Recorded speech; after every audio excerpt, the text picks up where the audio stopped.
Commander, our forces is in retreat. I need you to cover our positions at the light button. Cover it. We need to allow the refugees to evacuate before our forces retreat. Do it now.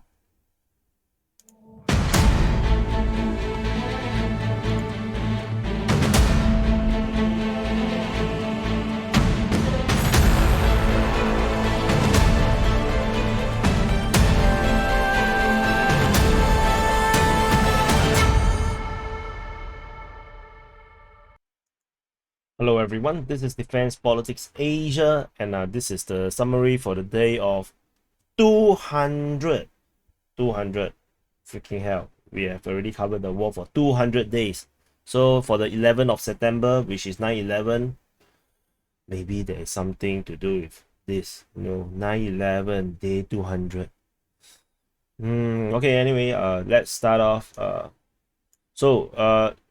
In this summary, there will be the updates for the 10th of September from the Russian Ministry of Defense daily report, because their report is a bit late. So similarly, we wouldn't have the Russian MOD report for yesterday because it's not out yet, as far as I can tell. So, can I tell? Yeah, can tell. Yes, I can tell. Yeah, I just checked. It's not out yet. So the timing now in Ukraine, as per this recording, is 11 a.m. So 11 a.m. The Russian MOD report tends to be around noon, but could be Russian time, it could be Ukrainian time, around there. So anyway, let's start off with the big thing that happened around 12 hours ago. Russia launched a massive missile strike across Ukraine. So they hit multiple power stations and power transformers, substations. So as a result, there is half of Ukraine effectively have no power, and as a result of no power, there's no water as well, because the pumping station does not operate because of the lack of power. So there's a lot of things that happened. So I will just go through a few first. The Russia strikes one of the biggest power plant. Basically, it is the biggest power plant in Kharkiv, one of the biggest in Ukraine, and it was hit the Kharkiv TEC5. They also hit another power plant, the Zmivska thermal power plant here at Slobozhanske. You can see the power plant is over here. So and then the Russians also strike. Did they strike the Pokrovsk one? Okay, they strike the power plant at Kremenchuk, the Kremenchuk power plant, which is this one over here. And then they also hit the substation just south of it, probably around here. Probably the location might be wrong. And then they also strike certain targets which I'm not sure where in Odesa, and multiple other targets in Ukraine, which is not specified in the sources that I have. And as a result of all these strikes, a massive loss of power happened, and because of this loss of power, the power from other grids, other part of Ukraine have to move in to, the electricity have to move in to help to balance out the power. And somehow this caused a lot of problems and a lot of overloading, power surges, all sort of weird stuff. And as a result, the nuclear power plant at Voznesensk, which is the southern Ukraine nuclear power plant, this big one, this one here, has to be disconnected from the power grid. Similarly, the other ones in the western of Ukraine, the Khmelnytsky nuclear power plant also have to be disconnected from the power grid.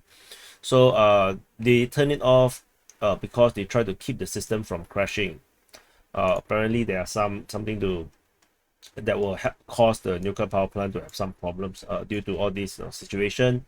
And power outage and water shortage, water outage. Power and water outage is reported across a large part of Ukraine. So Kramatorsk reported no power, and I think the entire region here in Donetsk under the Ukrainian control has no power. Kharkiv, entire Kharkiv has no more power and water. There is no, and Poltava also reported power outage. Sumy also reported power outage.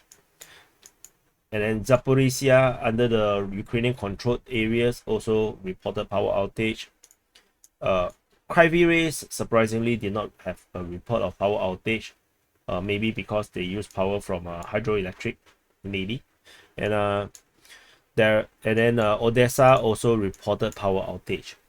So there are certain parts of Kiev reported power outage. They say only in some areas. It looks like it's not very significant. However, the entire train network across Ukraine has stopped working because the trains in entire of Ukraine all operates on electricity. So so as a result, the trains are all not working anymore. All the trams, the electrical trams, are also all not working. Some of the trams are has been videoed to have caught fire because of the power surges. So this power surge caused the bus to burn where they connected to the power lines, and that probably also caused damage which they need to repair. So that is only some of the areas that have the video. Maybe this situation where the trams caught fire might be more widespread than suggested by the videos that is leaked online, because we must remember that all these videos, photos of all these explosions and all this situation on the ground on the Ukrainian controlled side is actually illegal. They are not allowed to post this kind of thing online. So all these situations that's happening across Ukraine, we are only seeing a very small snippet of what happened. And then there is also many transformer power stations that got destroyed, got hit by missiles. So this is a extremely huge event. It looks like Russia is trying to either revenge on the loss of the Kharkiv region, or is to send a signal to Kiev that Russia have not even started. So this is a signal that the Russia had actually been really holding back themselves throughout this entire war for the past 200 days. Because Russia could have struck all these power stations right at the beginning of the war or any time across these past 200 days, and they chose to strike only now. And this is going to cause massive problem. Many people is going to die, even though the power is out. Many people is going to die because hospitals will stop working. They probably have backup generators and whatnot, perhaps, but no, this is going to cause some death in the civilian population because sometimes maybe the hospital's backup power generator is not working, and then suddenly ventilators are not working, maybe any life-saving devices is not working. So traffic light is out, so ambulance find it hard to travel, traffic accidents. So all sort of civilian related casualties is going to come out from this power outage, and not to mention water outage might also cause many suffering. So perhaps this is also why the Russia have been avoiding doing this. But I think that the statements coming out from Ukraine, which I forgot to indicate here. So what happened is that Ukraine mentioned, Zelensky said that they will not negotiate at all until they liberate all of Ukraine, including Crimea. And it is only then they will negotiate with Russia, and in fact they will demand I'm not sure it's real or not. Based on what I read from some other sources, they say that they will demand demilitarization of some sort. So basically, they are expecting a complete victory over Russia, and they want Russia to pay all this money to repay the damages that the Russia has done to Ukraine. So this probably did not go very well. Plus the fall of Kharkiv region, looks like Russia might step up in their military effort, and crazy things might be going to happen the next few days to a week, with political maneuvers and changes, and probably military strategy changes to be expected from the Russian side. So and then there is also missile strikes reported at Pokrovsk. This is happened on the 10th by the Ministry of Defense of Russia. They said that they struck the railway station at Pokrovsk. So this is when reinforcement arrived and unloaded at the railway station, and then they struck the 28th Ukrainian motorized infantry brigade. So so that happened. Do we have other things? Let's see. So that's probably all for the missile strikes. Tentatively, I have no information whether Ukraine managed to get back their power supply, at least to some part of the region. According to comments from DPA's viewers, by you guys, the DPA army, some of the comments said that it's very unlikely that they can get back most of the power, because even if they have a backup or reserve power, it will not be able to replace what a power station can generate. So, and a power station looks pretty damaged from what I can tell preliminarily, based on the videos and the explosions that had occurred. And then I also saw comments on Twitter saying that transformer destructions, damage, or it's very hard to repair, because transformer is a very complicated equipment and it's very expensive. So we are probably going to see Ukraine going to have to spend way more money to repair things which they can be destroyed easily again. So let's see what's going to transpire over the next few days. So moving on to the southern front. At the southern front, I think this is outdated information.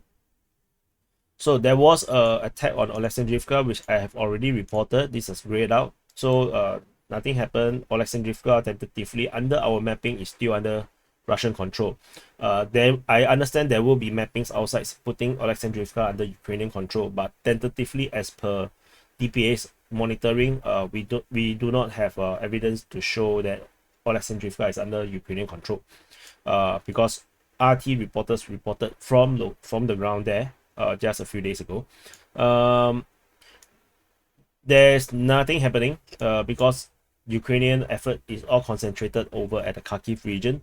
The front line over here, south of the Suky Stavok, the Ukrainian salient over here, the bulge here, according to the Russian Ministry of Defense, the PowerPoint mapping at the behind the general that was giving the report on a daily basis, is a straight line here along the road. However, their salience ends here. It's actually like this. So the Russian mapping on their PowerPoint do not acknowledge the capture of Kostromka, Shislave, Stepov, or Shakalove, or Shaineve. This entire area, they do not acknowledge this to be under Ukrainian control. Probably the most is Suky Stavok. So it's like this. But I did not, as I tried before, try to map based on the Russian Ministry of Defense mapping. It's rather dangerous, because sometimes they don't really put accuracy into that mapping.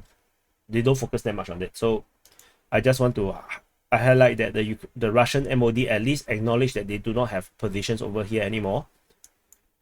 Then that's it. So on the Kharkiv front, this is also outdated information already.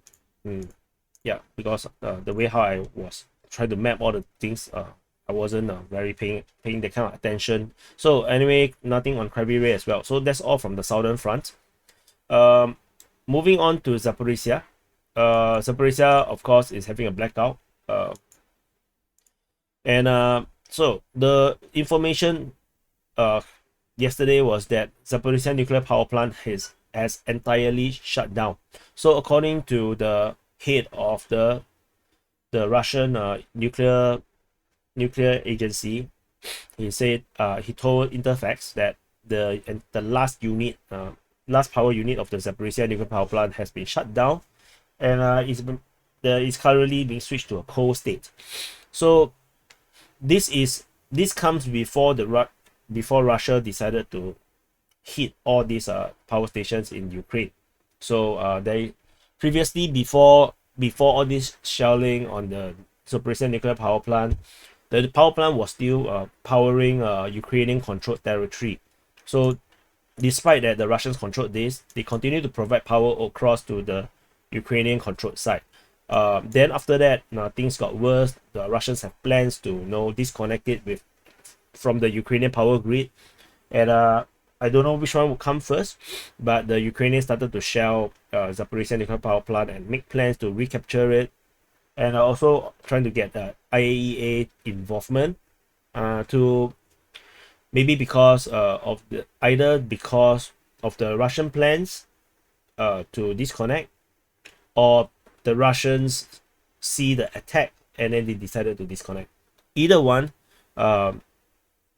the reality is the power is now disconnected from Zaporizhzhia nuclear power plant from the Ukrainian power grid. But anyway, the power plant is also not operating. Perhaps this is actually a defensive measure from the Russian side, because the continuous attack, be it from the Ukrainians or from the Russians themselves, they probably feel that it's a bit dangerous to keep it on. It might cause a nuclear disaster, so it was turned off. So along the Zaporizhzhia line, there is no actions except that there is reports of a gathering of Ukrainian forces over at Orikhiv. So this could be a gathering of forces where the Ukrainians might want to try to create another Kharkiv kind of breakthrough. And according to Ryba, the pro-Russian source, the target is currently going to be Robotyne and Nesteranka. So I'm not sure how strong is the Russian lines in this area. My suspect is that the Russian lines are going to be quite thin as well, similar to what it is in the Kharkiv and the Bakhmut Front. So because the Russian numbers are quite low, so it's very dangerous for the Russian lines, because anytime the Ukrainians can break through a line, and then there will be no one, because there's no defense in depth, there'll be no one behind and the Ukrainians can run riot. So that is the weakness of the Russian strategy. Ambulance just went past. I'm not sure you could hear it. It was very noisy. So we are now in the Donetsk Front. The similar situation is at Vuhledar as well, as the Ukrainian forces are gathering at Vuhledar, preparing for a major offensive. The Russians in response have decided to shell Vuhledar and to attack the gathering of the troops. So far, there is also reports of mine clearing operation. So the mine clearing operations is around Vuhledar, which means that with this gathering of troops and with the mine clearing, the pro-Russian analyst has analyzed that there is going to be a massive offensive coming from the Ukrainians from the Vuhledar direction. Although there is a Mi-8 reportedly shot down by the Russian air defense, according to the Russian Ministry of Defense.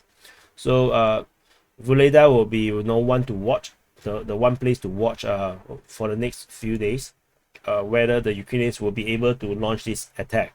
Usually any gathering of troops, once discovered by the Russian side, they will actually bombard it to ensure that the Ukrainians have no means of launching an offensive. So this has been the case across all the front line. So which is why the Bakhmut one is a good example of the Russians do not have enough artillery in that region or their intelligence have failed them to discover the gathering of troops, and they are unable to stop the offensive before it starts. So moving on to the Donetsk city region in the north and northwest, there was fighting reported in the area of the runway at the Donetsk airport. The Ukrainians have launched an attack against Pisky. This was caught on video, and however, this attack did not work out. The Russians also reportedly continues to advance against Pervomaiske. They are still trying to move towards Pervomaiske, but it's going to be another very hard town and village to capture. The location here is very long, so it's going to take some time. The Pervomaiske is probably around 5 kilometers long, so it will be a long battle to capture this entire village. There is a gathering of troops also at Krasnohorivka. So this concentration of troops was reported by the pro-Russian source River. However, we did not see any information about this much just yet. And there is, however, fighting reported at Krasnohorivka. This is according to the Ukrainian Defense Ministry.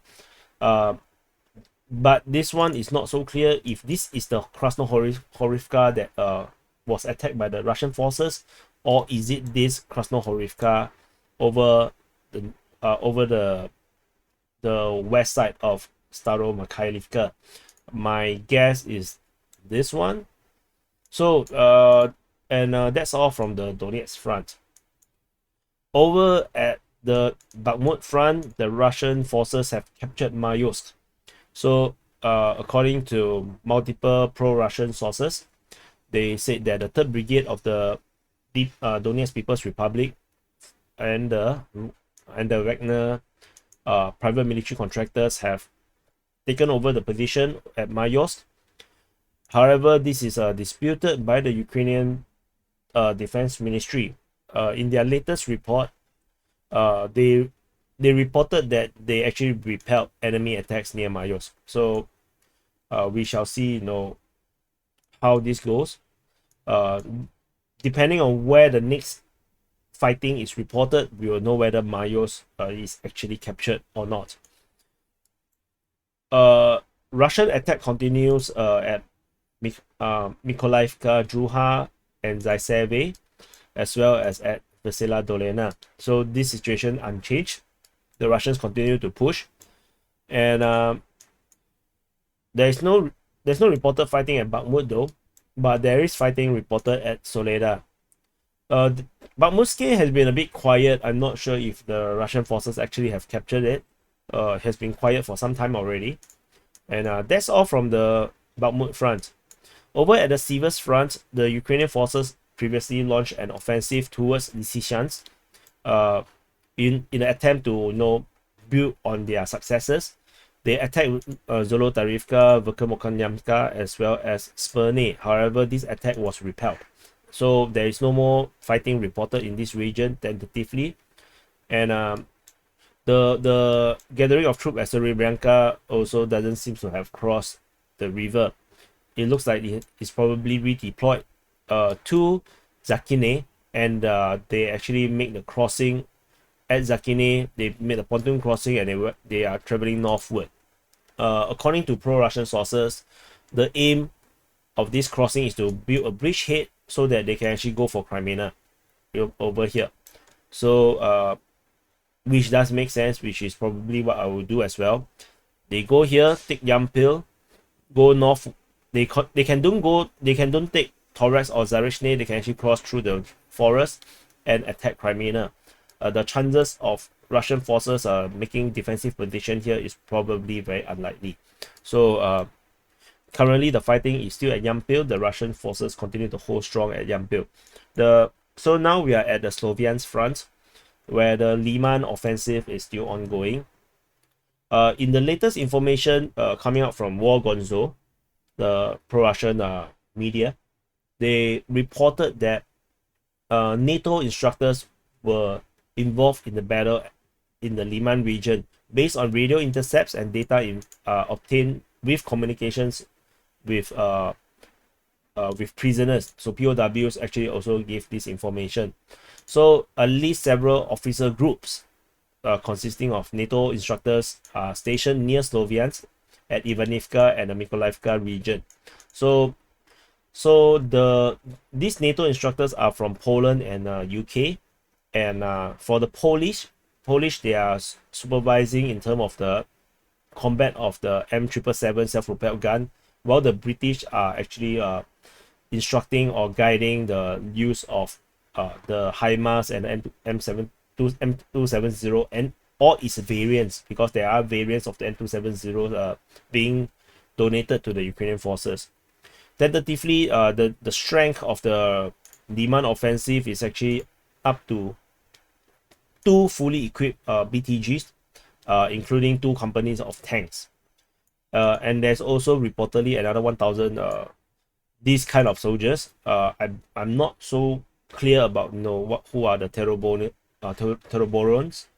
I believe they might be Chechen, if I'm not wrong. Chechen rebels. They are fighting on the Ukrainian side. So that is the strength. 2 battle groups are fighting in the Lyman direction. The Russian forces at Lyman or Krasny Lyman or Crispy Lemon is actually not that strong. They're outnumbered, but they are holding because they are the defenders. They are still managed to hold on. They probably desperately need reinforcement. So let's see whether the Russians will provide them with that. Fighting is still ongoing near Lyman. This is outdated to delete this. And that's all from the Slovyansk Front. At the Izyum Front, the Ukrainian forces has finally captured Izyum. So the Russian forces was doing this. They sent reinforcement, remember, to Izyum. So apparently the reinforcement is there to conduct defensive operations to find time to allow the Russian troops that was on the front line in the south of Izyum to manage to quickly withdraw. So after the retreat of the Russian troops are completed, these defensive units became rear guards, and then they continue to hold back the Ukrainians as they retreat. So as per my understanding, the entire withdrawal operation was successful. Then they have tactically retreated towards Oskil, and the Ukrainians as such has captured the entire city. What is this?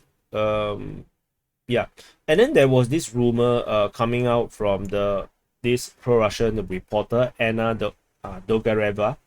She said that based on a private opinion of a fighter fighting near Izyum,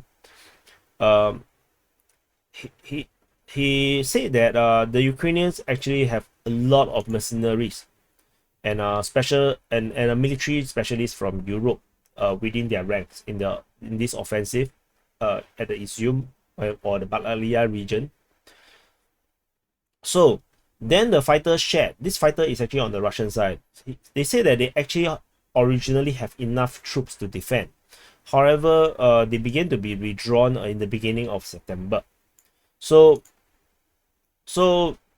he said that the day before yesterday, in one of the houses for the whole block, he was the only one in the military. So that means most of the military have been withdrawn in the beginning of September. Based on this interview, take it as a rumor. Okay, take it as rumor. Don't take it as a truth. And he said that if the forces was not taken away and engaged in defense, this defeat will be avoided. And he also said that he did not observe much of the Russian Air Force within this region, and the artillery work is very, very weak. Which, if this is to be believed, that means this withdrawal might actually be a planned withdrawal from the Russian side. If his words are true, that the Russian forces has already been quietly withdrawing their force right in the right in the beginning of September. And this might also be the reason, maybe the intelligence of the Ukrainian side actually managed to capture this intel, and that's why they actually launched the offensive a few days after the start of September, because the invasion, this Balaklia offensive did not happen right at the beginning of September, but around almost a week after the start of September, before the offensive was launched. So maybe the Ukrainians actually spotted the withdrawal and they decided to push strong and break through the lines. So, but of course, this is all just rumors. So this is just additional information. You can believe it, you can don't believe it. It doesn't matter. The reality is the Ukrainians have captured all these grounds. At the Balaklia front, the let me see, the Ukrainians have tried to cross the river at Sankove. So they tried to build pontoon crossing. However, it was actually spotted and destroyed by the Russian airstrike. Based on in a separate information, I think it's from the Russian Ministry of Defense. If I'm not wrong, apparently the Air Force that is mentioned here is actually helicopters. So the helicopter pilot was actually awarded medals for this, I think. So they were flying here and then they noticed the crossing, and then they actually attacked and destroyed the forces that was trying to cross. Otherwise, the Ukrainians continue to spread out, and they have already captured Kindrashivka, Zapatny, and the last known location that the Ukrainian forces have reached is actually at Zaporizhzhia. The reason why this entire area is still not entirely Ukrainian is because the logistics are unable to keep up, because it's just too much ground, and the Ukrainian forces are still trying to spread out and take over all these vacated locations, which is why the mapping looks like this and not the entire area is blue, because the Ukrainians are not there yet. And then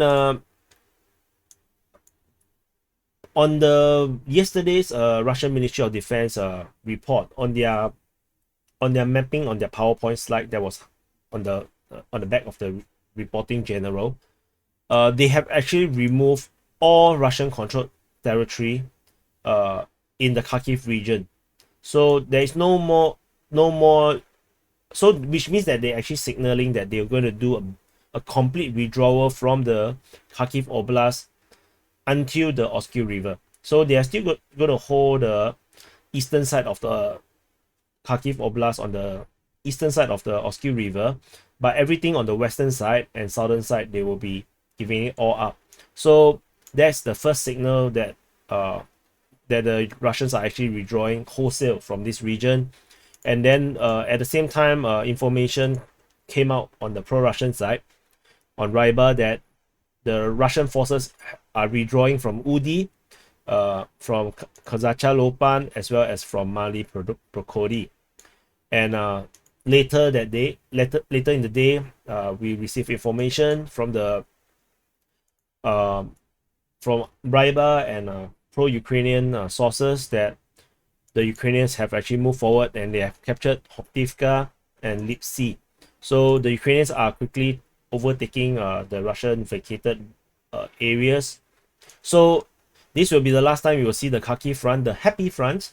And this happy front, this is the very last probably summary that we have these happy fronts now, until the Russians decided to re-invade Kharkiv region. So in the next day's mapping, the entire region west of the Oskil River, I will no longer put Russian controlled territory. Tentatively, I leave it as such is because I believe there are still Russian elements trying to withdraw at this current over the past day, which is why this is still drawn in this way. In the tomorrow's summary, this entire area, I will just wipe it out because it's no longer relevant. I will probably delete this entire Ukrainian force, this blue area as well, and we'll focus the front line. So instead of Balaklia front, we will probably have an Oskil force for the Ukrainian side around here, or the Kharkiv force. And then this Babinkove, the Izyum West, everything will be deleted. So to reflect the change in the front line. So So I think that's probably covered everything, I guess. Yep. So that's all. So this is the summary for the entire day, the past 24 hours, and plus for the day of 200 of and September 11. So since it's also September 11, just gonna send my well wishes to the families who have lost family in the 9/11 attack, and those that have been affected since. And anyway, this is the summary, and I'll see you in the next update.